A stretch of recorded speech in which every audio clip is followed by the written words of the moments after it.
टुनटुनी चिड़िया, बंटी कबूतर और मिठू तोता वो तीनों पक्के दोस्त थे। तीनों एक साथ ही रहते थे। उनके पास ही कालू कौवा और गोरी कौवी भी रहते थे, जो बहुत लालची पक्षी थे और दोनों पति पत्नी किसी से भी दोस्ती नहीं करते थे। वो हमेशा ही किसी न किसी पक्षी से लड़ते झगड़ते रहते थे। बारिश न होने के कारण जंगल में भोजन की बहुत कमी हो गई थी। इसी कारण जंगल के सभी पक्षी बहुत परेशान थे। वो एक पेड़ पर बैठे थे। फिर टुनटुनी अपने दोस्तों से कहती है, बंटी भैया, मैंने आज एक सपना देखा है कि जंगल के बाहर पहाड़ों पर एक गुफा है। उस गुफा में ढेर सारा भोजन पड़ा है और भोजन तो इतना ज्यादा है कि हम सब भी खाएं तो कभी भी कम ना हो। टुनटुनी बहन, सपना तो सपना होता है। आजकल हमें भरपेट भोजन नहीं मिल रहा, इसीलिए हमें सपने भी भोजन के ही आ रहे हैं। ऐसा भी हो सकता है कि टुनटुनी बहन का सपना सच्चा हो। क्या पता हम उस भोजन की खोज करें तो हमें मिल जाए। कोशिश करने में क्या हर्ज है। और यहाँ तो अब हमें भोजन मिलने वाला नहीं है। अगर आप मेरे साथ चलो तो हम उस भोजन के खजाने को ढूंढ सकते हैं। पास ही एक पेड़ पर बैठे कालू कौवा और गोरी कौवी उनकी बातें सुन रही थी। गोरी बोली, टुनटुनी, अगर ऐसे सपने सच्चे होते तो कोई भी भूखा नहीं रहता। आजकल भोजन का सपना तो हर कोई देख रहा है। टुनटुनी बहन ने अच्छे काम किए हैं और हमें पूरा भरोसा है कि टुनटुनी बहन का सपना सच्चा ही होगा। तो फिर चलो दोस्तों, हम उस भोजन की तलाश करते हैं। इतना कहकर वो तीनों भोजन की खोज में निकलते हैं। वो नदी को पार कर दूर निकल जाते हैं। मौसम सर्दियों का था और ठंडी हवाएं चल रही थी। फिर भी वो उड़ते ही जा रहे थे। फिर वो एक जगह आराम करते हैं। टुनटुनी बहन, पहाड़ तो जंगल की चारों दिशाओं में है। न जाने हमें अब किस दिशा में जाना होगा। बंटी भैया, इतना तो मुझे भी नहीं पता है। वो ऐसे बातें कर ही रहे थे कि पास वाला पेड़ उनसे कहता है, पक्षियों, आप सब बहुत अच्छे पक्षी लग रहे हो। मेरा एक काम कर दो। मैं कल से किसी पक्षी के आने का इंतजार कर रहा था कि कोई आए और मैं उनसे ये काम कहूँ। बताइए पेड़ जी, क्या काम है? हम आपका काम जरूर करेंगे। प्रिया, ये छोटा पौधा है, ये मेरा ही बेटा है। तेज हवा से गिर गया। अगर आप इसे सीधा करके थोड़ी मिट्टी लगा दो तो आपकी बड़ी मेहरबानी होगी। परंतु पेड़ जी, हमें तो आगे जाना है और हमारे पास बहुत काम है। नहीं नहीं बंटी भैया, हमें कैसा भी जरूरी काम हो, हमें मुसीबत में पड़े हर पक्षी की मदद करनी चाहिए। आप सब मेरे साथ इस पौधे को उठाएं और मेरी मदद करें। वो जल्द ही उस पौधे को उठाकर उसके पास मिट्टी लगा देते हैं। ये देखकर पेड़ बहुत खुश होता है। अब हम सब जाएं पेड़ जी। मुझे पता है आप सब भोजन की खोज में जा रहे हैं। मेरे पास कोई फल नहीं है। अगर होता तो मैं आपकी जरूर मदद करता, परंतु मैं आपकी मदद जरूर करूंगा। आप सब यहाँ से पूर्व की दिशा में जाएं। वहाँ आपको खाने के लिए कुछ न कुछ अवश्य मिलेगा। फिर वो सब पूर्व की दिशा में चले जाते हैं। कालू जी, अगर उस टुनटुनी का सपना सच हुआ तो वो सब तो अच्छा अच्छा भोजन खाएंगे और हम भूखे ही मरेंगे। क्यों ना हम भी उनके पीछे जाएं और भोजन का खजाना ढूंढें। गोरी, मैं भी यही सोच रहा था। यहाँ बैठे बैठे पेट भरेगा नहीं, हमें भी कुछ ना कुछ करना ही होगा। ऐसा कहकर कालू कौवा और गोरी कौवी भी वहाँ से उड़ जाते हैं। वो दोनों भी उसी पेड़ के पास से गुजरते हैं और वो पेड़ उन्हें आवाज देता है, कौवा और कौवी, ठहरो, मेरा एक काम कर दो, मेरी बात सुनो। वो दोनों पेड़ की बात सुनकर वहाँ रुकते हैं। जल्दी बताओ पेड़ जी, क्या काम है? हमारे पास समय थोड़ा कम है। मैं इसी इंतजार में था कि कोई आए और मेरी मदद करे। आप मेरी ये सूखी शाखा अलग कर दें।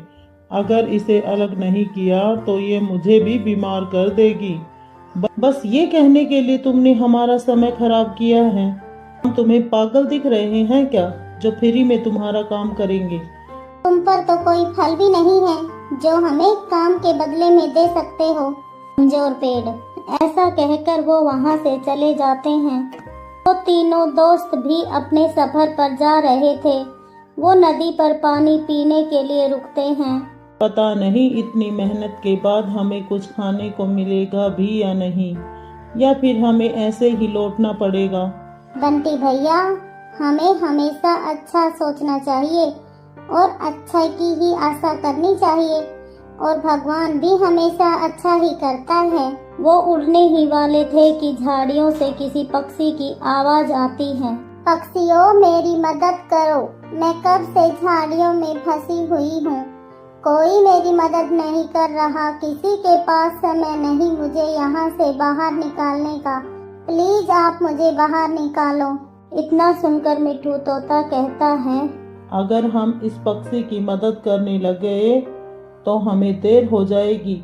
हमें जल्दी से आगे बढ़ना होगा, शाम भी होने ही वाली है। मिट्ठू भैया, आपने भी बंटी भैया वाली बात कर दी। हमें भोजन मिले या ना मिले, देर हो या अंधेर, ऐसा भी काम क्यों ना हो, हमें मुसीबत में पड़े पक्षी की मदद करनी ही चाहिए। टुनटुनी वहाँ से झाड़ी हटाती है और उस पक्षी को आजाद करती है। जैसे ही वह पक्षी झाड़ियों से निकलती है, वह एक परी में बदल जाती है। उस परी को देखकर वो सब डर जाते हैं। पक्षियों, डरो नहीं, ये सब तो आपकी परीक्षा थी, वो पेड़ भी और ये चिड़िया भी। अब आप सब जाएं, थोड़ी दूर मीठे फल आपका इंतजार कर रहे हैं। जाओ और अपने हिस्से के फल ले लो। परंतु सुंदर परी, ये तो बताते जाओ कि आप कौन हो।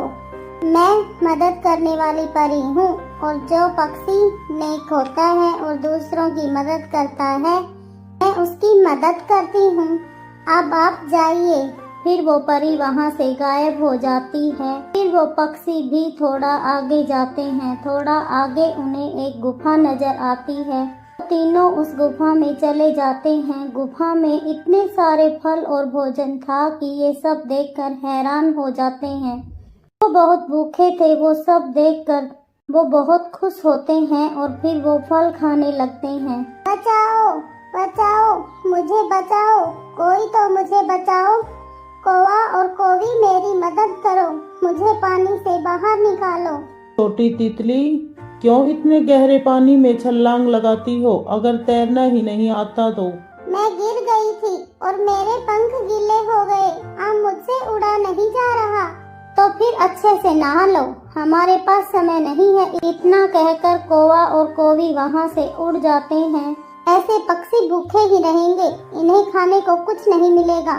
कालू और गौरी उड़ते जा रहे थे। फिर उन्हें टुनटुनी, बंटी और मिट्ठू मिल जाते हैं। रुको रुको पक्षी, हमारी बात सुनते जाइए। जी बताइए गौरी बहन, इतने सूखे मौसम में इतने मीठे मीठे फल कहाँ से लाए हो? तुम सब हमें भी बताते जाओ। नहीं टुनटुनी बहन, इन्हें नहीं बताइए, ये बहुत लालची हैं। ये तो वो सब फल खा जाएंगे। लेकिन टुनटुनी चिड़िया उन्हें सब बता देती है। वो सामने वाली गुफा में भोजन और फल हैं, परंतु वो किसी लालची और बुरे पक्षी के लिए नहीं है। इतना कहकर वो तीनों अपने फल लेकर वहाँ से चले जाते हैं। चलो कालू जी, आखिरकार पहुँच ही गए फलों तक। हम तो सारे ही फल खा लेंगे और बचे हुए साथ ले जाएंगे। ऐसा सोचकर वो गुफा में जाते हैं, परंतु वहाँ तो कुछ भी नहीं था। वहाँ वही पेड़ और वही तितली थी। जो दूसरों की मदद नहीं करता और बुरे काम करता है, उसके लिए यहाँ कुछ भी नहीं है। जो इतना बुरा हो और जो डूबते को न बचाए, उसके लिए यहाँ कुछ भी नहीं है। ये देखकर और सुनकर उन्हें पता चलता है कि ये सब तो उनकी परीक्षा ले रहे थे। फिर ऐसे ही उन्हें वहाँ से भूखा ही जाना पड़ता है। दोस्तों, इस कहानी से सीख मिलती है कि कैसी भी मुसीबत क्यों ना हो, हमें सदैव दूसरों की मदद करनी चाहिए। क्योंकि दूसरों की मदद करने से हमारी भी मुश्किलें थोड़ी कम हो जाती हैं। सुंदरवन के जंगल में बहुत सर्दी पड़ रही थी, इसीलिए सब पक्षियों को दाना लाने बहुत दूर जाना पड़ता था। उसी जंगल में एक पेड़ पर टुनटुनी चिड़िया और गोरी कोवी का घोंसला था। उन दोनों के एक एक बेटे थे जो अभी बहुत छोटे थे। गोरी कोवी और टुनटुनी दोनों ही इस चिंता में थी कि बच्चों को घोंसले में छोड़कर दाना ढूंढने कैसे जाएं। एक दिन वो दोनों घोंसले में बैठी हुई थी। गोरी, अब तो हमारे जंगल में दाना बिल्कुल खत्म हो गया है। अब हम दोनों बच्चों को छोड़कर दाना लाने कैसे जाएं? हाँ टुनटुनी बहन, मैं भी बहुत परेशान हूँ और आज मेरे पास खाने को कुछ भी नहीं है और मुझे तो भूख भी बहुत लगी है। तुम्हारे पास कुछ खाने को है तो दे दो मुझे। नहीं गोरी बहन, मेरे पास भी कुछ नहीं है खाने को। गोरी बहन, मुझे एक आइडिया आया है। हाँ हाँ टुनटुनी, जल्दी बताओ क्या आइडिया है? हम दोनों के बच्चे छोटे हैं, इसीलिए हम दोनों ही दाना लेने नहीं जा पाते। हम ऐसा करेंगे, एक दिन आप चले जाना दाना लेने और मैं बच्चों का ध्यान रखूंगी और एक दिन मैं चली जाया करूंगी दाना लेने और आप बच्चों का ध्यान रख लेना और वो दाना हम मिल बांट कर खा लेंगे। ऐसे भोजन भी मिल जाया करेगा और हमें बच्चों की भी चिंता नहीं होगी। वैसे टुनटुनी बहन, बात तो आपने ठीक की है। एक काम करो, आज आप ही चली जाओ दाना लेने, मैं बच्चों का ख्याल रख लूंगी। और फिर टुनटुनी दाना लेने चली जाती है और कुछ समय बाद टुनटुनी दाना लेकर लौटती है। टुनटुनी आधा दाना गोरी को दे देती है और आधा खुद रख लेती है और फिर रात हो जाती है। वो दोनों सो जाती हैं और फिर अगली सुबह टुनटुनी कहती है, गोरी बहन, आज तुम्हारी बारी है दाना ढूंढने की। आप चली जाओ और मैं बच्चों का ध्यान रख लूंगी। और फिर गोरी दाना लेने चली जाती है। बच्चों, आप दोनों घोंसले में ही रहना, मैं बस अभी थोड़ा सा घास लेकर आती हूँ। मुझे घोंसले की थोड़ी मरम्मत करनी है। और फिर टुनटुनी घास लेने चली जाती है। कुकू, चलो हम जंगल में खेल कर आते हैं। नहीं जोजो, मेरी मम्मा मुझे डांटेंगी। कुकू, तुम तो बहुत डरपोक हो, हम ज्यादा देर नहीं लगाएंगे। टुनटुनी आंटी के आने से पहले ही हम लौट आएंगे। हम ऐसा करते हैं, झरने की तरफ चलते हैं। मैंने सुना है झरने पर तितलियां आई हुई हैं। और फिर वो दोनों झरने की तरफ चले जाते हैं। फिर वो दोनों उड़ते उड़ते एक पेड़ पर बैठ जाते हैं। कुकू, तुम यहीं बैठे रहना, मैं आगे जाकर रास्ता देखकर आता हूँ। कहीं हम गलत दिशा में तो नहीं आ गए। फिर जोजो वहाँ से चला जाता है और कुक्कू वहीं एक पेड़ पर बैठ जाता है। कुक्कू को वहाँ बैठे काफी समय हो गया था, लेकिन जोजो अभी तक वापस नहीं आया था। दूसरी तरफ जब टुनटुनी घोंसले में वापस आती है तो बच्चों को वहाँ न देखकर बहुत परेशान होती है। ये दोनों बच्चे न जाने कहाँ चले गए। मैंने तो उनसे कहा था कि घोंसले से बाहर नहीं जाना। टुनटुनी उन्हें ढूंढने चली जाती है। टुनटुनी उन्हें सारे जंगल की हर दिशा में ढूंढती है, उसे बच्चे कहीं नहीं मिलते। फिर टुनटुनी उन्हें ढूंढते ढूंढते जंगल से बाहर जाती है तो उसे एक पेड़ पर कुक्कू बैठा दिखाई देता है। कुक्कू, जोजो कहाँ है? मम्मा, पता नहीं जोजो कहाँ चला गया। हाँ, मैंने तो मना किया था, परंतु जोजो जबरदस्ती मुझे यहाँ लेकर आया। नहीं, खुद कहाँ चला गया मम्मा? टुनटुनी बहुत परेशान थी, अब अंधेरा भी होने वाला था। ये टुनटुनी कुक्कू के साथ दुखी मन से घोंसले में लौट आती है। टुनटुनी बहन, तुम कहाँ चली गई थी? मैं कब से तुम्हारा इंतजार कर रही हूँ। और हाँ, जोजो कहाँ है? तुम कुछ बोलती क्यों नहीं? बताओ मेरा जोजो कहाँ है? टुनटुनी डरते डरते गोरी को सारी बात बताती है। पता नहीं तुम दोनों ने मेरे बेटे के साथ क्या किया है। अगर सुबह तक मेरा जोजो नहीं मिला तो मैं तुम्हें छोड़ूंगी नहीं। आंटी, कुछ नहीं किया। और फिर रात हो जाती है। बहुत हो चुकी थी, परंतु आज टुनटुनी और गौरी को भी दोनों को नींद नहीं आ रही थी। मेरा बेटा मुझे नहीं मिला तो मैं इस टुनटुनी से बदला जरूर लूंगी। इसने मुझसे मेरा बेटा छीना है। इसने जो दर्द मुझे दिया है, मैं भी अब इसे यही दर्द दूंगी।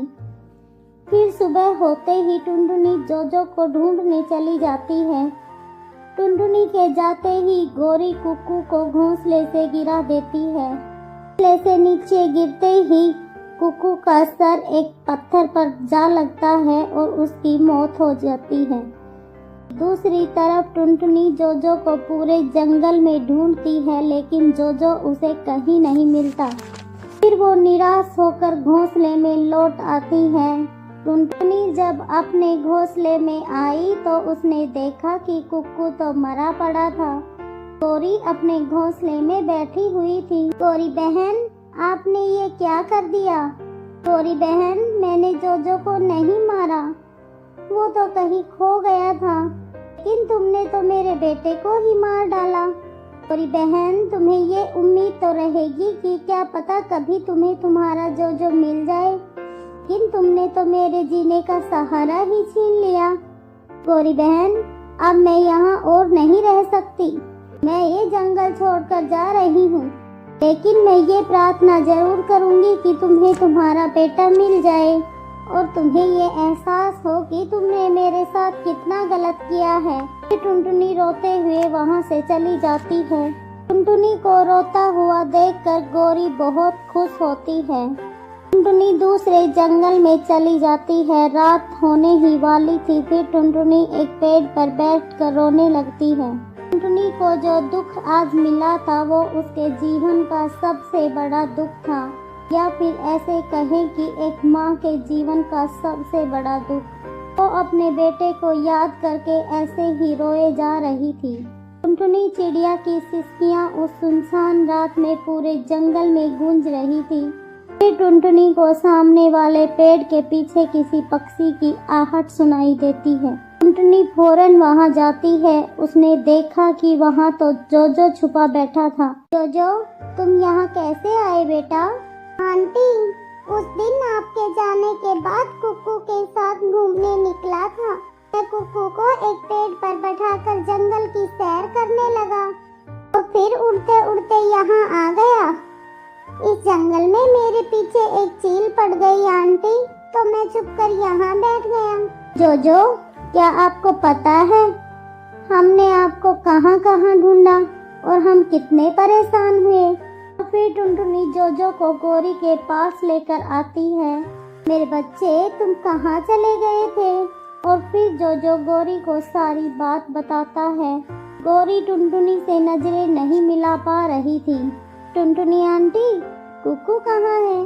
बेटा, कुक्कू वहाँ चला गया है जहाँ से कभी वापस नहीं आ सकता। इतना कहकर टुनटुनी वहाँ से चली जाती है। मामा, मामा, कुक्कू कहाँ चला गया? मामा, हमें उसे ढूंढना चाहिए। लेकिन गौरी के पास अपने बेटे को कहने के लिए कोई शब्द नहीं थे। सर्दियों का मौसम चल रहा था। आज टुनटुनी चिड़िया की बेटी की शादी थी और बारात आने ही वाली थी। रिंकी बेटा, आप जल्दी से नहाकर पार्लर चली जाओ वरना देर हो जाएगी। मामा, मैं नहीं नहाऊंगी, आज कितनी सर्दी पड़ रही है। अरे रिंकी बेटी, आज तो आपकी शादी है, आज तो आपको जरूर नहाना पड़ेगा। लेकिन मम्मा, मुझे सर्दी लगने के कारण जुकाम हो गया है और आपने ही कहा था ना कि जब सर्दी लग जाए तो नहाना टाल देना चाहिए। हाँ, मैंने कहा था, लेकिन आज आपकी शादी है तो नहाना तो आपको पड़ेगा नहीं बेटा। फिर रिंकी अपनी मम्मा की बात मानकर नदी पर नहाने चली जाती हैं। अरे बाप रे, ये पानी तो बर्फ के जैसा ठंडा है। ऐसे पानी से नहाकर तो मेरी कुल्फी जम जाएगी। फिर उसकी सहेली मोनी वहाँ आती है। अच्छा हुआ मोनी जो तू यहाँ पर आ गई। मैं बहुत बड़ी परेशानी में हूँ। मुझे पता है रिंकी, तू यहाँ बैठकर क्या सोच रही है। तेरा इस ठंडे पानी में नहाने का मन नहीं कर रहा, पक्का यही बात है ना? हाँ मोनी, अब तू ही बता, मम्मा ने मुझे जबरदस्ती नहाने भेज दिया तो इसमें इतना इतना घबराने की क्या बात है? तू ऐसा करना, अपनी मम्मा से झूठ बोल देना कि मैं नहा कर आई हूँ। ठीक है मोनी, अब मैं नहीं नहाऊंगी। हाँ, तू भी मेरी मम्मा को कह देना कि मेरे सामने ही नहा कर आई है रिंकी। झूठ तो मैं बोल दूंगी, परंतु तू भी अपने सिर को पानी में भिगो ले। फिर रिंकी चिड़िया ऐसा ही करती है, वो अपने सिर को पानी से भिगो लेती है। फिर वो अपने घर पर आ जाती है। रिंकी बेटी, आपने नहाने में बहुत देर कर दी, बारात घर से निकल पड़ी है। अब आप जल्दी से पार्लर जाकर तैयार हो जाओ। फिर रिंकी चिड़िया गोरी कोवी के पार्लर चली जाती है। आ गई रिंकी, आपको तो 2 बजे आना था, फिर इतनी लेट कैसे हो गई? क्या बताऊं गोरी आंटी, बहुत सर्दी पड़ रही है ना, इसीलिए मैं लेट हो गई। आज तो आपकी शादी है और शादी वाले दिन लेट नहीं होते। आंटी, अब आप जल्दी से मेरा मेकअप कर दो। रिंकी, इतनी जल्दी नहीं होगा ब्राइडल मेकअप, थोड़ा समय तो लगेगा बेटा। कहकर गोरी रिंकी का मेकअप शुरू कर देती है। रिंकी बेटी, आप अपनी आंखें बंद करो, मैं सबसे पहले आई मेकअप करती हूँ। ठीक है आंटी, आपको जो करना है जल्दी कर दो, मुझे बहुत ठंड लग रही है। ठीक है रिंकी बेटी, मैं आपका मेकअप जल्दी ही करूंगी। फिर गोरी कोवी रिंकी का आई मेकअप शुरू कर देती है। इधर रिंकी की बारात आ चुकी थी और सब बेसब्री से रिंकी का इंतजार कर रहे थे। बहन जी, कहाँ है रिंकी बिटिया? शुभ मुहूर्त निकला जा रहा है, आप जल्दी से रिंकी को बुला दीजिए। बहन जी, आप बिल्कुल भी चिंता ना करें, रिंकी आती ही होगी पार्लर से। टुनी चिड़िया को बहुत गुस्सा आ रहा था। वह बंटी कबूतर से कहती है कि भैया, आप जल्दी से गोरी कोवी के पार्लर चले जाओ। ये क्या कह रही हो टुनटुनी बहन? मैं भला पार्लर क्यों जाऊं? मुझे थोड़े ही मेकअप कराना है। भैया, आप रिंकी को लेने चले जाओ, ना कि अपना मेकअप कराने। वो अभी आई नहीं है और शुभ मुहूर्त निकला जा रहा है। फिर बंटी कबूतर गोरी के पार्लर जाता है। गोरी आंटी, आपने ये कैसा मेकअप कर दिया है? मुझे तो बिल्कुल भी अच्छा नहीं लग रहा। रिंकी, आपने ही तो कहा था कि मेकअप जल्दी जल्दी करना, और जल्दी जल्दी में ऐसा ही होता है। और वैसे भी कितनी प्यारी तो लग रही हो, और तुझे क्या चाहिए? नहीं गोरी आंटी, आप झूठ बोल रही हैं। आपने तो मुझे बिल्कुल चुड़ैल जैसा बना दिया है, और ऐसा मेकअप करवा कर मैं घर नहीं जाऊंगी। ठीक है, अगर घर नहीं जाना तो मत जाओ, अभी आपकी है, मेरी थोड़ी ना है जो मुझे फर्क पड़ेगा। गोरी कोवी की बातें बंटी कबूतर सुन लेता है और कहता है, गोरी, रिंकी बिटिया सही कह रही है, आपने तो मेकअप के नाम पर इसे चुड़ैल बना दिया। ओए बंटी, अगर तुझे मेकअप में इतनी ही जानकारी है तो खुद ही कर लेता, मेरे पास क्यों भेजा था? हाँ गोरी, असल बात तो ये ही है, आपको कुछ करना तो आता नहीं है, बस आप यूं ही पार्लर खोल कर बैठ गई। इन दोनों में जबरदस्त बहस शुरू हो जाती है और इधर रिंकी की सास बार बार टुनटुनी से पूछ रही थी, बहन जी, आप सही रही बताइए, आखिर बात क्या है? आप हमसे कुछ छुपा तो नहीं रही हो? नहीं बहन जी, मैं भला आपसे क्या छुपाऊंगी। रिंकी बस पार्लर ही गई है, वो पार्लर से अभी तक तैयार होकर ही नहीं आई है, पता नहीं इतना समय क्यों लग रहा है। क्या बहन जी, रिंकी अभी तक पार्लर से नहीं आई? हम तो न जाने क्या क्या सोच रहे थे। हाँ बहन जी, रिंकी अभी तक पार्लर से नहीं आई है, आप बुरा न माने तो मैं उसे लेने चली जा सकती हूँ। हाँ बहन जी, आप रिंकी को लेने जाओ, मैं यहाँ पर सब संभाल लेती हूँ। फिर टुनटुनी चिड़िया गोरी के पार्लर जाती है। वहाँ बंटी और गोरी में बहस हो रही थी। अरे बंटी भैया और गोरी, आप दोनों ऐसे क्यों झगड़ रहे हो? बंटी भैया, मैंने तो आपको रिंकी को लेने भेजा था। टुनटुनी चिड़िया, मैंने रिंकी का बहुत अच्छा मेकअप किया है, मगर इन दोनों को तो पसंद ही नहीं आया। टुनटुनी चिड़िया अपनी बेटी को देखती है, वो दूसरी तरफ मुंह फेर कर रोए जा रही थी। मम्मा, इस गोरी आंटी ने मेरा कितना बुरा मेकअप किया है और ये मुझे जरा भी पसंद नहीं आया। टुनटुनी चिड़िया को भी रिंकी का मेकअप जरा भी पसंद नहीं आया और वह गौरी से कहती है, गौरी बहन, आपने तो कहा था कि तुम बहुत अच्छा मेकअप करती हो, इसीलिए मैंने अपनी बेटी को आपके पास भेजा था, वरना इससे अच्छा तो मेकअप वो खुद ही कर लेती। टुनटुनी चिड़िया, ये मेकअप तो बहुत अच्छा है, आप सबकी तो आंखें खराब हो चुकी हैं, मुझे मेरे पैसे दे दो और यहाँ से जाओ। गौरी आंटी, इस मेकअप का तो आपको 1 रुपया भी नहीं मिलेगा, मैं ये मेकअप अभी साफ कर देती हूँ। ऐसा कहते हुए रिंकी अपना मेकअप गौरी के टॉवल से हटा देती है, जिसे देख गौरी को बहुत गुस्सा आता है। देखो टुनटुनी चिड़िया, मैं कुछ नहीं जानती, मेरा हजारों का खर्चा हुआ है तुम्हारी बेटी के मेकअप में, और ये मेरे पैसे लिए बगैर मैं नहीं जाने दूंगी। गौरी कोवी, तुझे इस मेकअप का 1 रुपया भी नहीं मिलेगा, बल्कि तेरी वजह से रिंकी कितनी लेट हो गई है। ऐसा कहकर वो तीनों घर आ जाते हैं। फिर रिंकी को बिना मेकअप के देख उसकी सास उससे सवाल करती है। फिर टुनटुनी चिड़िया उन्हें पार्लर की सारी बातें बताती है। कोई बात नहीं रिंकी बेटी, आप चिंता ना करें, मैं अभी आपका अच्छे से मेकअप कर देती हूँ। क्या क्या कहा बहन जी आपने, आपको मेकअप करना आता है? हाँ बहन जी, मुझे थोड़ा बहुत मेकअप तो आता है, और वैसे भी रिंकी बेटी बहुत सुंदर है, मैं रिंकी का मेकअप बहुत जल्दी कर दूंगी। फिर रिंकी की सास जल्दी से उसे तैयार करती है। अरे वाह सासू माँ, आपने तो मेरा मनपसंद मेकअप कर दिया, देखो मैं कितनी सुंदर लग रही हूँ। नहीं बहन जी, आपको तो मेकअप करना आता है, कितनी जल्दी कितना सुंदर मेकअप कर दिया। अरे नहीं बहन जी, ये मेकअप तो बस ऐसे ही कर दिया। रिंकी बेटी, आप जल्दी से मंडप में चलो, मुहूर्त निकला जा रहा है।